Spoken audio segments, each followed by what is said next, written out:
Bom, a paz do Deus eterno esteja contigo nesta manhã. Nós hoje temos uma mensagem, trazemos uma mensagem aqui, uma mensagem doutrinária, uma mensagem de edificação para a sua vida. Eu quero agradecer a todos que estiverem ouvindo, assistindo esse vídeo e quero te pedir um favor. Se essa mensagem tocou o seu coração, se essa mensagem consolou, trouxe algum consolo, alguma edificação para você, eu quero te pedir em nome do Senhor Jesus, para que você compartilhe essa mensagem nas suas redes sociais, no seu YouTube, no seu WhatsApp, no seu Face, para que Deus também possa estar consolando outras pessoas com a mesma consolação com que Ele consolou, edificou e profetizou ao seu coração. Amém? Glórias a Deus. O texto está em Gênesis, no livro do Gênesis. Eu quero pedir a você que abra a sua Bíblia no livro do Gênesis, no capítulo 22. Nós vamos aqui ler apenas o versículo 22. Vamos ler apenas o versículo 9, nono versículo, que diz assim: E vieram ao lugar que Deus lhes dissera, e edificou Abraão ali um altar, e pôs em ordem a lenha, e amarrou a Isaque seu filho, e deitou-o sobre o altar, em cima da lenha. Só até aqui. Bom, meus irmãos, a palavra nos fala que Deus tinha um propósito para a vida de Abraão. Abraão, então, teve que buscar a direção de Deus. E o que isso quer nos dizer?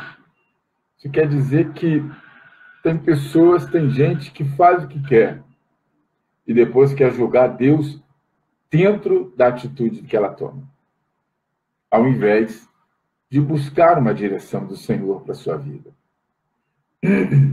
Abraão foi buscar a direção de Deus na consagração. Não foi na opinião do vizinho, não foi na opinião do amigo do lado. Abraão foi diretamente buscar a direção de Deus na consagração. Ele foi para a madrugada. No terceiro dia, ele viu o lugar que Deus havia falado com ele. Viu de longe, mas viu. Por quê? Porque os olhos da fé estão na alma. Justamente. Porque quando você consagra a sua vida no altar do Senhor, você enxerga o invisível. Mas quando você está na carne, a alma fica cega. E aí vem o desespero, vem o tormento. E a pessoa não consegue entender. Abraão enxergou o invisível. Mas você pode me perguntar: bom dia, meu amigo pastor Sérgio. Meu Deus, quanta honra para esse pequeno aqui. Louvado seja o Senhor, companheiro. Deus abençoe aí a sua congregação. Olha, mandei para você os estudos, tá? Te mandei aí os estudos, eu espero que ajude bastante. Depois eu vou falar aqui também sobre isso. O dízimo na velha dispensação e o dízimo na nova dispensação. Então, você vai me perguntar: mas pastor, quando que a pessoa vê o invisível? Quando que alguém está enxergando o invisível? Bom, quando a pessoa enxerga o invisível, é quando você tem uma certeza. E essa certeza é uma certeza tão forte, que nada consegue abalar essa certeza. É aí que você está enxergando o invisível. Quando você consagra sua vida no altar, então você acaba enxergando o invisível. Na verdade, nós estamos falando de certeza, de convicção. Nós estamos falando de fé.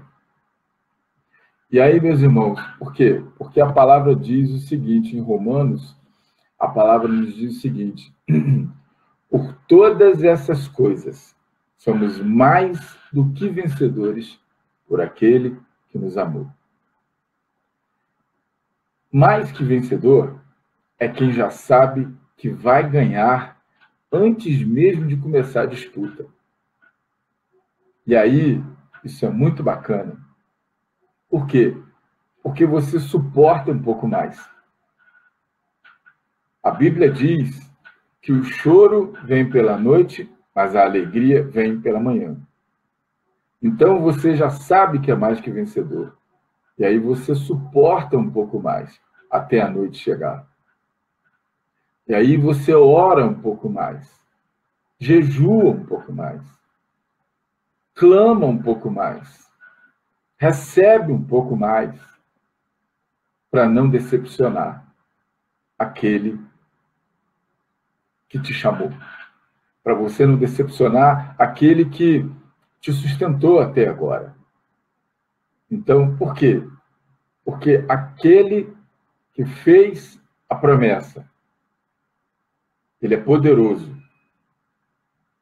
para manter a palavra que deu e para cumprir a promessa que fez. E aí, quando a noite passa e o dia chega e o dia amanhece, o Senhor vem e te sustenta. Mais um dia. E aí, a cada dia, você vai construindo um altar para o Senhor com a sua vida. E você coloca a sua vida nesse altar. Abraão disse no versículo 3, deixa eu ver aqui, foi o versículo 3, ele disse, deixa eu ver aqui, versículo 3, não, versículo 5, no versículo 5, Abraão diz assim, ficai-vos aqui com o jumento, eu e o moço iremos até ali, e havendo adorado, tornaremos a vós. Então, Abraão está dizendo, eu e o moço iremos até ali. É importante nós entendermos que a gente não pode parar. Você não pode parar. Eu sei, está doendo, mas você tem que continuar. Você tem que prosseguir. Porque quem caminha para o alto, põe a vida no altar e vê o milagre. Mas quem para, fica embaixo, tomando conta de jumento. Quem põe a vida no altar, caminha para o alto. Vê o milagre. Mas quem para, fica embaixo, junto com o jumento, com a carne, com a razão. Na verdade, meus amados, o foco de Abraão estava no altar, no reino de Deus. Não estava na luta, não estava na provação. Por quê? Porque todo problema, nós sabemos, é passageiro. Todo deserto tem uma fronteira. Todo mar, por mais bravo que seja, um dia ele se acalma. Então, nós sabemos que tudo tem um limite, mas o reino de Deus é eterno. Quem caminha no reino de Deus não anda no pessoal. E aí que está. Quem caminha no reino de Deus amarra sua vida no altar e o Cordeiro se manifesta. Mas quem caminha no pessoal fica embaixo. Fica embaixo do problema, fica embaixo das consequências, fica embaixo do tormento, da preocupação. E é uma coisa que não passa, porque o foco dessa pessoa está ali, no problema, no tormento. Quem caminha no pessoal fica com o jumento, com a carne e o ego inchado. São pessoas de ego inchado. Aí você vê a pessoa está sempre reclamando. Tudo incomoda, tudo ofende, tudo está ruim, tudo entristece, tudo desanima. É esse tipo de pessoa que você vê aí. Você vai falar com essa pessoa, ela tem resposta para tudo, mas ela não tem solução para nada. Tudo ela rebate, mas as soluções ela não tem. Sabe por quê? Porque essa pessoa está por conta dos seus próprios argumentos. Essa pessoa está sozinha. E o que Jesus falou a esse respeito? Sem mim, nada podeis.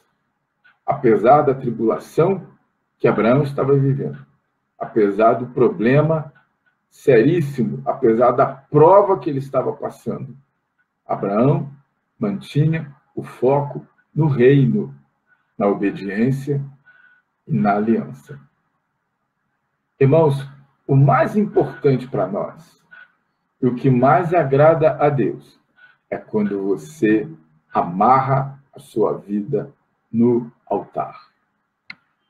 E aí eu vou te falar uma coisa. Sabe por quê que Abraão amarrou Isaac? Sabe por que Abraão amarrou Isaac? Para ele não cair. Para ele não cair do altar. E o que nós temos visto? Muitas pessoas estão caindo do altar por causa da teimosia, por causa da desobediência, por causa da ansiedade, por causa de querer dar jeito, por causa de querer fazer, querer tomar as decisões e botar Deus dentro da decisão dele. Tem muita gente caindo do altar. Mas quando você amarra a sua vida no altar, você dá liberdade para Deus agir. E aí, a providência de Deus vem e o Cordeiro se manifesta na sua vida. É muito interessante isso. Por quê? Porque, na verdade, meus irmãos, mesmo aquilo que Jesus falou para Maria Madalena. Maria Madalena foi para o sepulcro, foi para o lugar errado, chegou lá, começou a sentir coisas que não estavam no projeto de Deus para a vida dela. Ela começou a sentir tristeza, angústia, começou a chorar, quis voltar atrás, não reconheceu Jesus, confundiu Jesus. Olha bem, não reconheceu Jesus, confundiu Jesus. E aí Jesus tem que interferir. E ele interfere com uma palavra, ele diz: Maria, não me detenhas. Irmão, sabe por que Jesus falou isso? Não me detenhas? Não me impede, não me atrapalha. Sabe por quê? Porque nós atrapalhamos muito Deus de nos abençoar. Infelizmente, nós atrapalhamos muito Deus de nos abençoar. Tem pessoas que estão dentro da igreja, mas não têm um relacionamento verdadeiro com Deus. Tem pessoas que estão na igreja, mas não se comunicam com Deus, não dão espaço para Deus agir na vida deles. Você já ouviu falar de ateu, né? Ateu é aquele que não crê em Deus. Mas você sabe que existe o ateu cristão? Já ouviu falar do ateu cristão? Ateu cristão é aquele que fala de um Deus que ele não conhece, que ele não se comunica, que ele não tem intimidade, que ele não sabe o que ele disse, ele não conhece o que esse Deus diz, ele não conhece como esse Deus age, ele não conhece o que esse Deus quer, ele não tem uma vida de relacionamento sério com esse Deus que ele fala. Então, na verdade, ele é um ateu cristão, ele só tem o adjetivo cristão porque ele está dentro da igreja. Ele está no cristianismo, porém, o cristianismo, o evangelho, não está nele. As igrejas estão cheias de pessoas assim. E qual a diferença do ateu cristão para o ateu comum? É que o ateu comum está no mundo, está do lado de fora. O ateu cristão está dentro das igrejas. Essa é uma grande verdade. E aí, qual foi a palavra que Deus deu, que Jesus deu para Maria Madalena? Não me impede, mas vai e anuncia. Vai e compartilha. E o que a palavra diz? Maria Madalena foi e anunciou. Então, nessa última hora, quando nós fazemos a obra do Senhor, o Senhor faz a obra na nossa vida. Está doendo, mas o Senhor mandou ir. Está tudo desmoronando, mas o Senhor mandou ir. Está demorando a bênção, mas o Senhor mandou ir. Então você está em obediência. Você não pode parar. Foi o que Abraão fez. Olha, nós iremos até lá. E havendo adorado, tornaremos a voz. Você não pode parar de caminhar. Não é o momento. Nem andar pouco e nem andar fora. Mas é andar na direção que o Senhor estabeleceu para a minha vida e para a sua vida. É muito interessante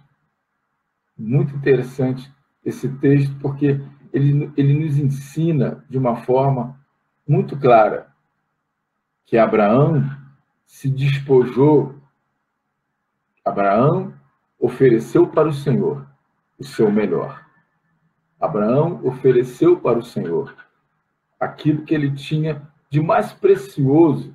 Está certo que ele tinha Ismael, porém, o filho da promessa foi o filho que nasce de Abraão da forma como Deus havia estabelecido. Então, ele oferece para o Senhor o seu melhor. E as pessoas atualmente estão oferecendo para Deus o seu pior. O seu pior. As pessoas estão oferecendo para Deus a sua pressa. As pessoas estão oferecendo para Deus a sua indignação. As pessoas estão oferecendo para Deus a sua omissão, o seu comodismo. As pessoas estão oferecendo para Deus a sua rebeldia. E não é isso. Não é isso que o Senhor quer. Deus não tem parte com nenhuma dessas coisas. E aí eu fico aqui pensando, irmãos, que quando o Cordeiro se manifestou, Abraão estava prestes a sacrificar Isaque. E aí o anjo do Senhor, ele aparece ali e mostra para Abraão, olha, está aqui a providência de Deus. Não faz nada para o menino. Não faz nenhum mal a ele. Então eu fico me imaginando que o momento em que Abraão foi liberto do tormento que ele estava passando, da luta, e Isaque, que estava ali amarrado no altar, foi liberto. Eles saíram dali. O momento em que a solução chega para a sua vida é o momento em que você está sendo liberto. Porém, você não vai ficar mais com a sua vida no altar por obrigação, nem por necessidade. Você está livre. E aí é o momento em que nós permanecemos com a nossa vida no altar. Não é mais agora, não é mais por necessidade, mas por gratidão a Ele, que nos deu essa vitória, que nós não tínhamos nenhum direito, nenhum merecimento de nada disso. Mas Ele vem e se manifesta na nossa vida, e aí nós continuamos amarrados no altar, porque é a única certeza de que nós não vamos cair dele. O altar foi feito de rocha. E se nós observarmos uma coisa, meus irmãos, os altares naquela época eram feitos de pedaços de pedra, pedaços que soltavam da rocha. Essas pedras, na verdade, são as pedras que nós encontramos no nosso caminho. É sobre elas que nós colocamos a nossa vida e deixamos que Deus venha e haja sobre elas. E aí, nós nos lembramos aqui do altar que foi reconstruído pelo profeta Elias. O profeta Elias reconstruiu o altar, porque sem altar não tem manifestação de Deus. Olha só que bacana. E ele vai, sacrifica um cordeiro, e aí aquele cordeiro, o sangue daquele cordeiro é jogado sobre aquelas pedras. Os irmãos sabem muito bem que o sangue tem um elemento, e esse elemento químico do sangue faz com que, às vezes, ele grude, fique grudento. É aquilo que faz com que as pedras fiquem juntas. Mas, ao mesmo tempo, ele também é escorregadio. Então, Isaac foi amarrado no altar para não cair do altar. E nós precisamos ter o cuidado de não cairmos do altar. Nós precisamos de manter o nosso foco na nossa trajetória, na nossa caminhada, independentemente do que a nossa razão possa dizer para nós, que está nos aguardando, que pode acontecer. Quem tem foco no reino de Deus vive amarrado no altar. Tem a vida amarrada no altar e vive no espiritual. Mas quem está fora de foco, amarra sua vida no jumento e vive no pessoal. Olha que coisa triste. Abraão profetizou que eles voltariam, mas não foi o que Deus tinha falado com ele, não foi o que Deus tinha requerido de Abraão. E aí, eu não sei o que Deus tem requerido de você. Eu não sei o que a vida tem requerido de você. Mas eu só sei uma coisa, que você precisa ter a ousadia de profetizar, que você vai voltar com a sua vitória, em nome do Senhor Jesus. Eu vou te dar um exemplo aqui. A palavra de Deus diz, primeira carta de João, capítulo 5, versículos 14 e 15. E essa é a ousadia que temos para com ele. Que se pedimos alguma coisa segundo a sua vontade, sabemos que ele nos ouve. E se sabemos que ele nos ouve, sabemos que alcançamos todas as petições que a ele temos feito. Que a ele temos feito. Então, nós precisamos ter ousadia de profetizar. Se nós temos a consciência de que nós estamos com a nossa vida amarradinha, justinha no altar, consagrando a nossa vida na obediência à palavra, então, nós precisamos ter a ousadia de profetizar. E isso aí é muito importante para nós. Por quê? Porque ele nos deu essa possibilidade de nós profetizarmos. Eu quero te lembrar de Davi.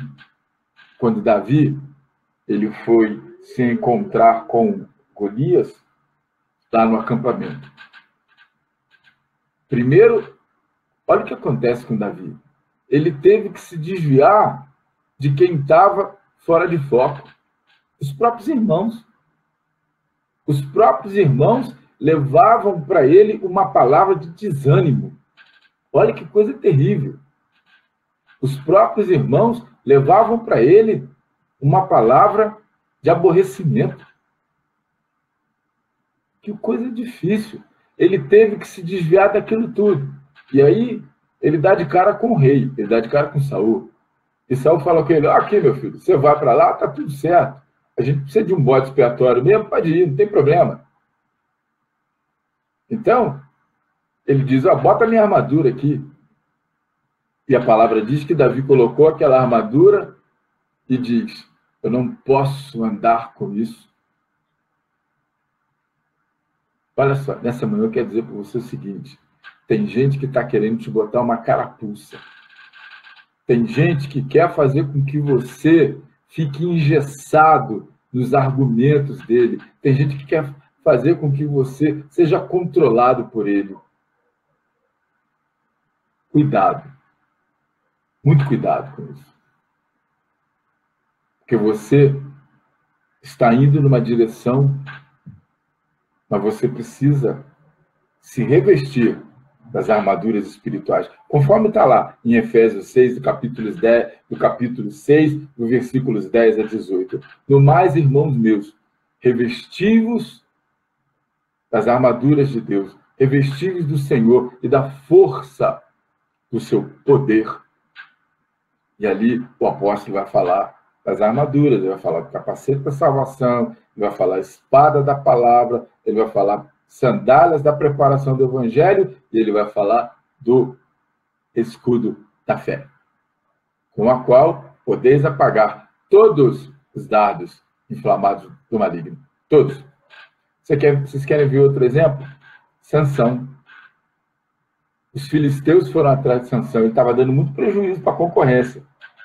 E olha que hoje em dia tem gente que está trabalhando para a concorrência. Sansão estava dando prejuízo para a concorrência. E aí, eles foram lá e amarraram Sansão e entregaram Sansão para os filisteus. Quem foi que amarrou Sansão, irmãos? Os próprios irmãos. Infelizmente. Não foram os filisteus, eles não tinham essa capacidade. Irmãos, nós estamos perdendo a batalha dentro das próprias igrejas. Nós estamos perdendo a batalha dentro da nossa própria casa. Por favor, entende isso. Agora eu vou voltar para Davi. Davi foi em direção a Golias. Na direção que o Senhor botou no coração dele. E aí, quando ele chega, Golias fala, mas será possível que eu sou um cachorro para os outros me mandar isso aí? Isso. Chamou Davi de isso. Coisa. Olha bem. Então, você pode estar no anonimato. Você não precisa de cargo na igreja. Cargo? O que é cargo? Cargo é bobagem. Cargo só traz mais dor de cabeça, falação, inveja gospel. Gente que quer sempre estar no seu lugar, ou no lugar que Deus te pôs. O lugar é seu, Deus que te colocou. Então, Davi apareceu ali diante de Golias como uma coisa inexpressiva. Mas Davi não perdeu tempo olhando para o tamanho de Golias. Davi tinha tudo. O tamanho de Golias, 2 metros e muito. A lança de Golias, enorme, gigantesco. O escudo dele, ele até dependia que alguém ajudasse a carregar. Davi falou, olha, tu vens a mim com escudo, com espada e com lança. Mas eu vou a ti, em nome do Senhor dos Exércitos, o Deus dos exércitos de Israel, a quem tu tens afrontado. E olha, hoje ainda o Senhor vai me dar a tua cabeça. Eu a darei às aves do céu. Por que a cabeça, irmãos? Porque a batalha está aqui. O crente está perdendo a batalha é aqui. Porque quando Deus criou o homem, Deus deu ao homem uma coisa que diferenciou das outras criaturas. E o que diferencia os homens das outras criaturas? O homem, o ser humano, isso aqui, ó, intelecto. É aqui que são travadas as maiores batalhas. É aqui que o homem vence e é aqui que ele também é derrotado. Simples assim. O inimigo vem e lança os dardos. Por que o apóstolo disse dardos inflamados? Eu vou te explicar por quê. Paulo esteve preso em Roma no ano 64, 62 para frente, até 64 aproximadamente. Ele conviveu, ele ficou em prisão domiciliar e ficava lá um grupamento de soldados romanos tomando conta dele. Ele ouvia as conversas, ele via as armas dos soldados, ele vê as atitudes dos soldados. O que ele faz? Ele é igual uma esponja, ele pega aquilo ali, transporta aquilo ali para a linguagem espiritual e colocou nas cartas. Então, quando ele fala em dardos inflamados do maligno, era uma estratégia que as tribos bárbaras tinham, estratégia de guerra de guerrilha, porque o exército romano estava acostumado à estratégia de guerra convencional. Eles iam para um campo aberto, ficavam de um lado, e o exército oposto ficava do lado oposto. Esse era o campo de batalha de guerra convencional. Só que as tribos bárbaras, eles desenvolveram uma outra estratégia. Já que a gente não pode com eles, num campo de estratégia de guerra convencional, vamos pegar eles num campo onde eles não têm condições de reagir. E qual campo? Eram as trilhas. Eram as trilhas. O exército ia pelas trilhas. Nas trilhas, eles não podiam se colocar nas formações que eles tinham. O exército romano aprendeu do exército espartano, dos exércitos gregos, as formações de defesa. Formação tartaruga, formação agulha, várias formações que eles faziam. Aquilo era, vamos dizer assim, a grande parte que eles chamavam de falanges.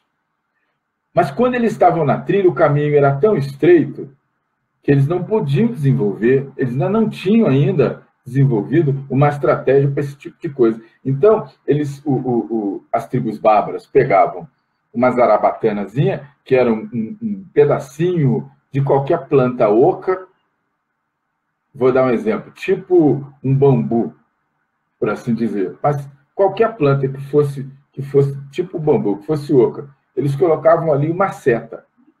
Aquela setinha, eles pegavam a ponta daquela seta e molhavam num veneno.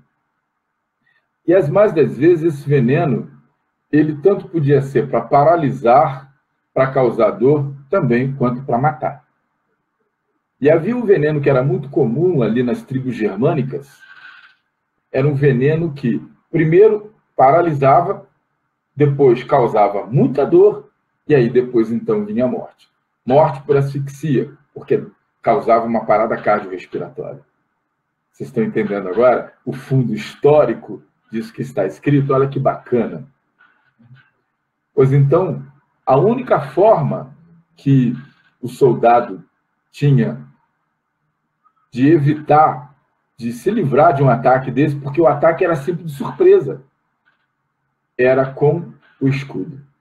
O escudo convexo foi uma das grandes invenções do exército romano. Ele cobria da ponta dos dedos até a altura do peito. E quando o soldado romano levantava aquele escudo, cobria da cabeça até a canela, até os joelhos. Mas quando chegava dos joelhos para baixo, eles tinham uma proteção que costumava ser de couro ou de bronze, que chamava grevas. Eles tinham aquela proteção que cobria a canela. Então, quando eles levantavam o escudo, os pontos que eram privilegiados pelo inimigo ficavam cobertos. E o primeiro deles era a cabeça. O primeiro deles. Por quê? E principalmente a cabeça. Na cabeça, o pescoço. Porque o pescoço é onde passa a artéria. A artéria que leva sangue para o cérebro e o sangue que sobe. Então, na verdade, meus irmãos, qual a função do pescoço? A função do pescoço, parece que a gente está dando uma aula de anatomia, né? Mais ou menos isso. Mas a função do pescoço é fazer a comunicação da cabeça com o corpo. Se nós não tivéssemos o pescoço, a cabeça não ia ficar em pé. Não ia ter essa comunicação. Por aqui, pela parte de trás, através da coluna vertebral, passam inúmeros feixes de nervos que levam a comunicação do cérebro a todas as partes do nosso corpo, inclusive a artéria cerebral. Então, o inimigo, ele usava o dardo inflamado justamente porque o efeito daquele veneno iria atingir os nervos, ia causar paralisação, ia causar dor, e podia também causar uma hemorragia muito grande. Olha bem. Então eu estou falando isso. Por quê? Porque Davi, quando se dirigiu a Golias, o foco dele não estava no problema. O foco dele não estava no tamanho de Golias, não estava nas armas, nem na armadura de Golias. O foco dele estava na experiência que ele teve com o Senhor, das muitas noites que ele passava tomando conta dos rebanhos. O foco de Davi era a palavra de Deus. O foco de Davi era a Torá, naquela época, que era a Bíblia, era a palavra do Senhor. O foco de Davi eram as experiências que ele teve com o Senhor, os muitos livramentos que o Senhor deu a ele. Por quê? Porque o profeta Jeremias fala lá nas Lamentações, ele diz: quero trazer à memória tudo que me traz esperança. Mas tem pessoas que no momento que estão passando uma dificuldade esquecem quem é Deus. Tem pessoas que estão passando um momento de dificuldade, se esquecem de que Deus é poderoso. O Deus que era Deus na vida dele quando tudo estava bem, agora passou a ser um estranho na vida dele quando tudo vai mal. Por quê? Porque o foco dele está no lugar errado. Porque ele não amarrou a sua vida no altar. E aí ele começa a perder. Já viu aquela coisa de você falar assim, irmão, olha aqui, vamos caminhar até naquele lugar do morro lá? Aí a pessoa fala assim, isso aí não dá para mim, não. Isso aí eu não consigo. Antes de ir, já perdeu. Então a Bíblia diz, por todas essas coisas, somos mais que vencedores. Mas a Bíblia não diz o contrário. Então essas pessoas, na verdade, são mais que perdedores. Por quê? Porque se o Senhor nos autoriza a comemorarmos a nossa vitória, Ele nos promete a nossa vitória antes mesmo da batalha, da luta começar, da disputa começar, do confronto começar, como que você vai dizer que você não pode? Com que autorização você diz que você vai perder? Com que autorização você diz que você não vai conseguir? Com que autorização, com que autoridade que você diz isso? Veja bem, está caindo do altar. É aqui, ó. Tudo começa aqui. Por quê? Porque Paulo via que para onde o soldado romano ia, ele carregava o escudo. Onde ele estava, o escudo estava junto. E qualquer barulho, qualquer movimento suspeito que acontecia, era assim, era nessa posição aqui, que o soldado romano, ele levantava o escudo imediatamente. E depois ele pegava as armas que eram convenientes. Depois. Mas a primeira coisa que ele fazia, escudo. Tem gente que está andando sem escudo. Tem gente que está deixando o escudo para trás e tem gente que está andando com o escudo baixo. Agora, tem problema. Tem pessoas que estão carregando o escudo e estão achando que o escudo está muito pesado no braço deles. Então, preferem deixar o escudo em casa. Estão perdendo a batalha por causa disso. Estão perdendo a batalha dentro de casa. Estão perdendo a batalha fora de casa. Então, a palavra de hoje é para que nós entendamos quanto é importante nós amarrarmos a nossa vida no altar. Nós estarmos com a nossa vida no altar do Senhor, consagrando a nossa vida. O nosso foco precisa estar no eterno. O nosso foco precisa estar no Senhor. E assim, nós vamos atravessar o período da noite. E quando amanhecer, amanhã também será um novo dia. E nesse novo dia, Deus também tem uma nova provisão para a sua vida. Tem um novo sustento para a sua vida. Tem uma nova motivação para a sua vida. Qual é a motivação que Ele nos dá? É que nós venceremos. Mas dia menos dia, a nossa vitória está absolutamente garantida por aquele que nos amou primeiro. Glórias a Deus. Bacana? Certinho? Glórias a Deus. Aleluia. Estou muito feliz de ter... Estou muito feliz de ter vocês aqui comigo. Valéria, Malavase, minha irmã, muito obrigado. Abraço aí no pastor Juarez, meu amigo. Ângela Pimentel, glórias a Deus. Betinha, minha amiga, que bom que você está aí. Glórias a Deus, muito obrigado. Anderson, glórias a Deus por vocês estarem aqui. Deixa eu ver. George, Jorge, quanto tempo? Glória a Deus. Jorge Lins. Amém. Glórias a Deus. Aleluia. Deixa eu ver aqui quem mais está por aqui. Jorge. Não entrou, não. Ali, Angélica. Graças a Deus. Amém. Amém, Valéria. Amém. Muito obrigado. Que o Senhor abençoe vocês também grandemente. Nós estamos firmes na obra aqui e louvado seja o Senhor por isso. Olha, muito obrigado a todos vocês que estiveram esses minutos aqui. Eu espero, de todo o coração, que essa palavra tenha sido edificante para você. Eu espero que o Espírito de Deus tenha falado muito ao seu coração nesta manhã. Valeu a pena. Espero que tenha valido a pena mesmo você dedicar uns minutinhos aí do seu tempo. Muito obrigado. Quero agradecer a você também que estiver assistindo esse vídeo pelo tempo que você dedicou para parar para ouvir essa mensagem. E quero te pedir mais uma vez um favor. Se essa mensagem te abençoou, se essa mensagem te edificou, se essa mensagem te motivou, te animou, se essa mensagem te edificou, eu te peço em nome do Senhor Jesus, compartilha nas tuas redes. Eu não preciso de promoção. Eu não preciso de reconhecimento. Mas a minha vontade é que todos reconheçam ao Deus Todo-Poderoso. E se através do meu ministério isso for possível, eu já estarei grato, imensamente grato, ao Senhor e a você também. Para que Deus possa consolar outras pessoas com a mesma consolação, com a mesma edificação, com o mesmo fortalecimento que Ele consolou você nessa manhã por essa mensagem.